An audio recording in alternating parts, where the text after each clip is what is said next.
Cigarettes, a Romance by Howard H. or H. Howard. I don't know.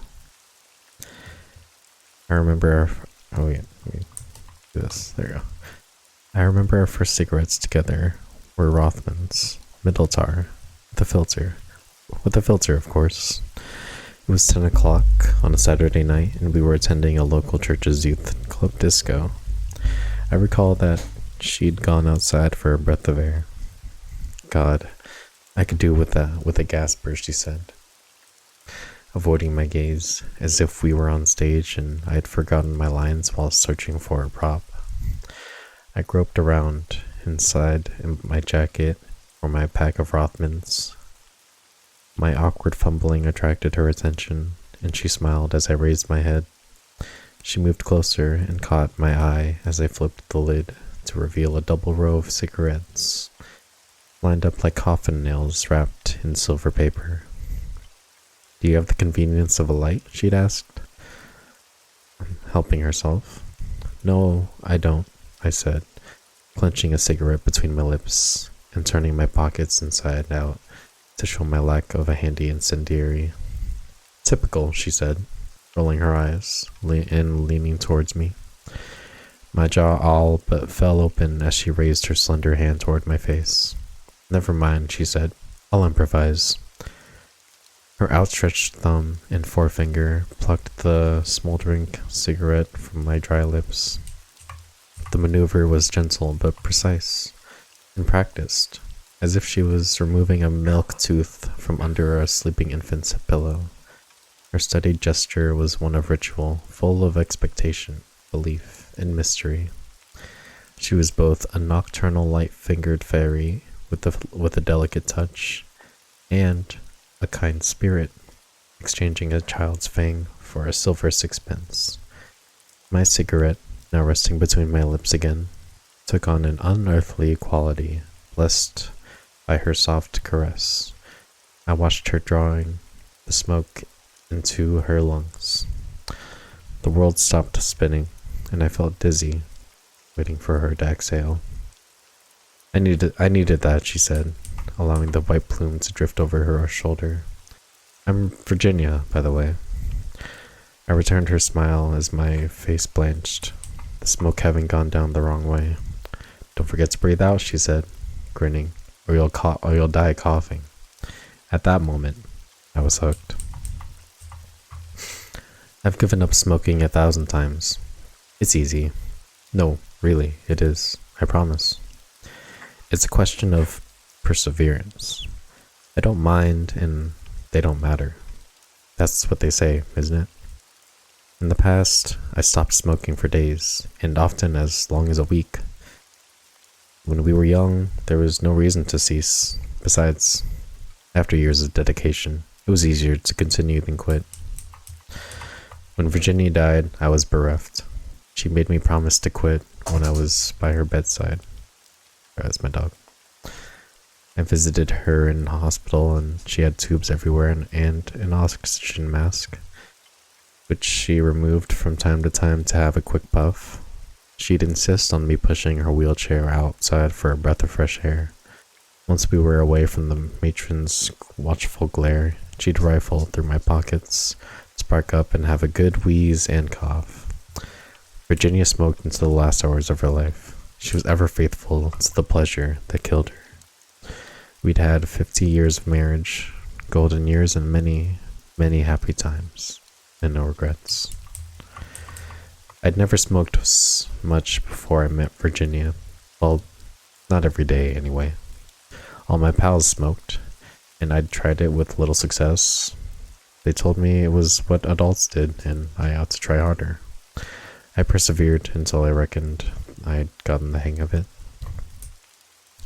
Gaspers, she used to call them. "Can I nick a Gasper?" she'd ask, when we got to know one another. She smoked Benson and Hedges, and I soon changed my allegiance.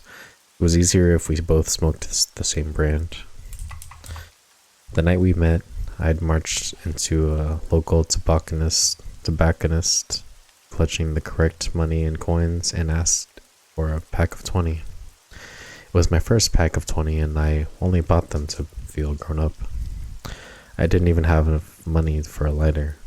I had to ask for someone for a match to light the one I was holding when she spoke to me. Virginia had caught my eye about town, and I had seen her smoking. I thought I could impress her if I smoked too. If she encouraged me to smoke in the first place, it seemed fitting that she should ask me to stop after her departure.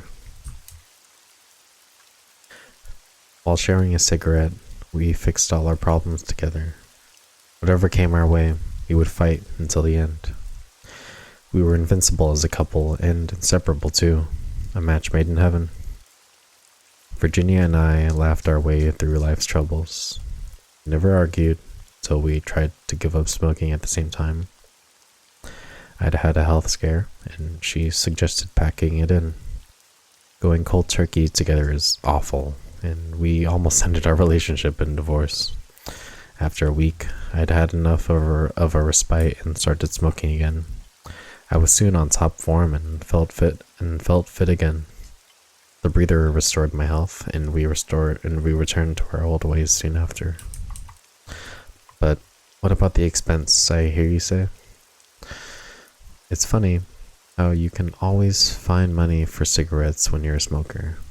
It doesn't matter how tough things are, you can buy another pack. My Uncle Jim was a big smoker in the 1970s. He enjoyed anywhere between 30 to 40 cigarettes every day.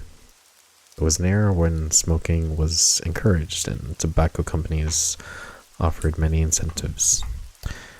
They gave tokens away with every packet. The idea was to collect them and choose gifts in exchange. Uncle Jim collected 7,000 cigarette tokens of various denominations, hoping to claim a new car. He counted them out, gathered them up in a dozen boxes, and sent them off. It's funny, but he heard nothing back from the cigarette company. When he called them, they said that the tokens must have got lost in the post. Uncle Jim couldn't believe it.